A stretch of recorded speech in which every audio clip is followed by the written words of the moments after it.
यानंतर एक मोठी बातमी पाहूयात।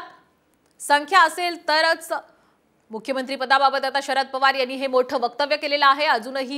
अजून बहुमत आहे का, शरद पवार यांनी हा सवाल यावेळी उपस्थित केलेला आहे।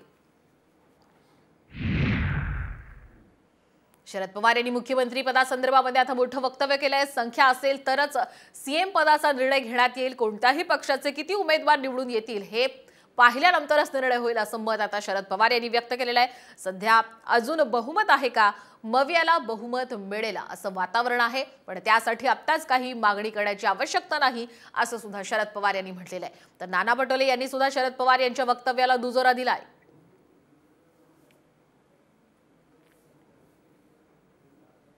त्याचा आत्ता विचार करायचं काही कारण नाही।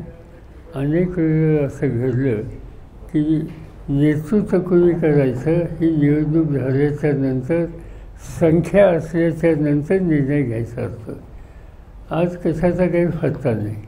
अजून बहुमत आहे, बहुमत मिळेल असं वातावरण आहे, त्याच्याबद्दल शंका नाही, पण त्यासाठी आत्ताच काही मांडणी करण्याची आवश्यकता नाही आहे।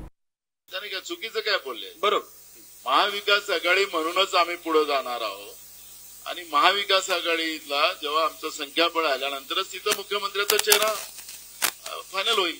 ते झालं ना, तो विषय त्यांनी मांडला विषय। त्या दिवशी एमबीएची जेव्हा मीटिंग झाली मुंबईला, तिथंच कार्यकर्त्याच्या समोरच झालं की आता आम्ही सगळेजण महाविकास आघाडी म्हणूनच पुढे जाऊ।